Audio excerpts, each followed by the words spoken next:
De ce v-a plăcut? Pentru că n-am mai văzut o orchestră. Pentru că? N-am mai văzut o orchestră, adică n-am mai stat atât de aproape de orchestră. Și cum ți s-a părut? Mi s-a părut ceva plăcut, ceva de care n-am mai simțit până în prezent. Ce v-a plăcut? Dirijorul? Excelsitate de un dirijor. Și copiii, au apreciat copiii cu orchestră. Are un stil de a preda, are un stil de a face copilul să-i placă ceea ce face.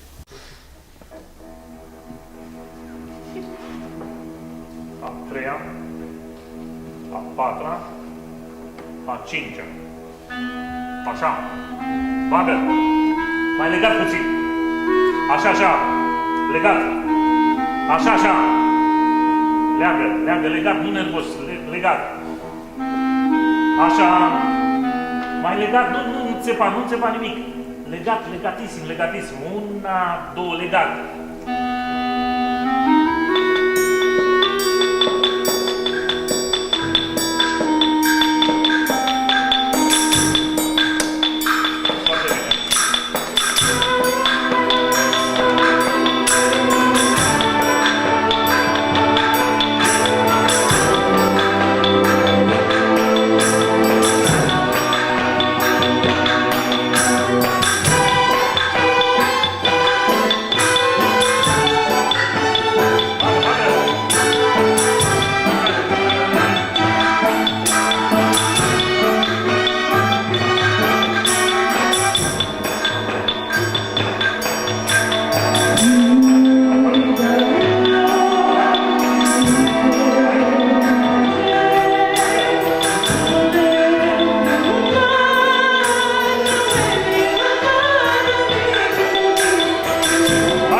Și erau talentați tinerii?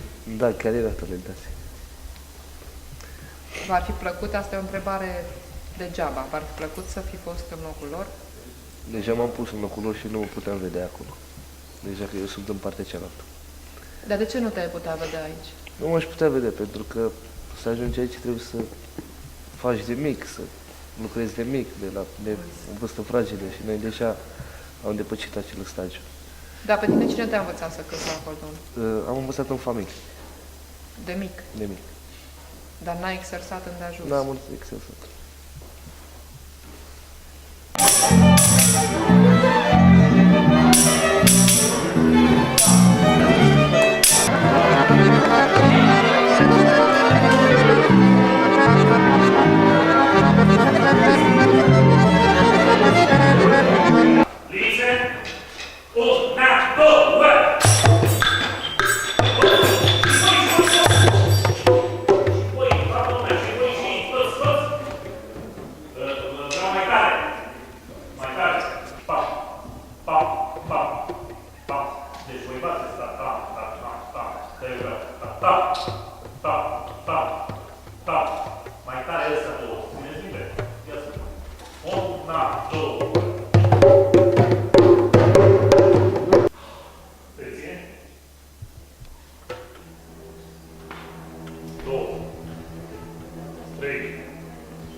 Respirația și bum! Nu intra înainte. Deci nu intra înainte.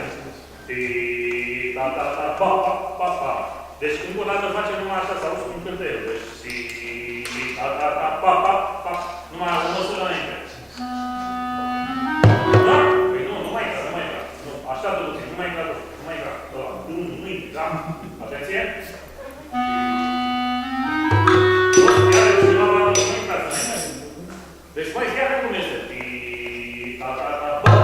1, 2.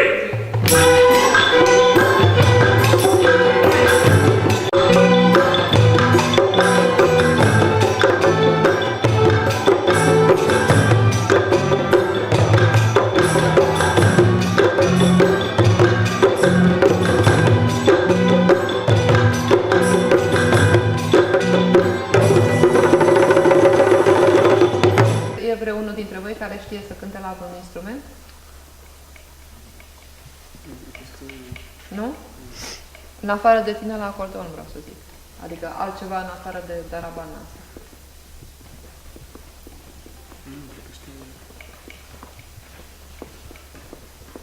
Dar v-a plăcut? Da, am și vorbit cu domnul Zănescu să ne invite și pe mine să cânt la Dar aveți Păi instrumente. da, cum? Avem acolo. Și am o melodie cu domnul Zănescu acolo, care o repetăm de mult și cred că mâine o facem acolo, la noi acolo, la centru. Vorbește puțin mai tare. La noi acolo, la centru, cred că mâine o să cântăm cu domnul Zănescu. El îmi ține și o să cântăm. Da. Dar de unde ai primit scrisorile? De la mulți oameni, și din Libertate, și de la penitenciare. Mi-a zis să fiu puternic. M-au învățat și de la femei, de la mai multe, pe trebușorul meu. Îmi primesc multe scrisori și din Libertate îmi primesc. Să fiu puternic, să... Din Libertatea de la cine? De aici, de la Craiova. Nu știu, nu cunosc, nu am văzut în viața mea, am văzut. Și ți-au scris? Da, mi-a Și spus ce ai zis? să Deci fiu ești vedetă? puternic, da, să fiu puternic și că mai am puțin și mai multe chestii.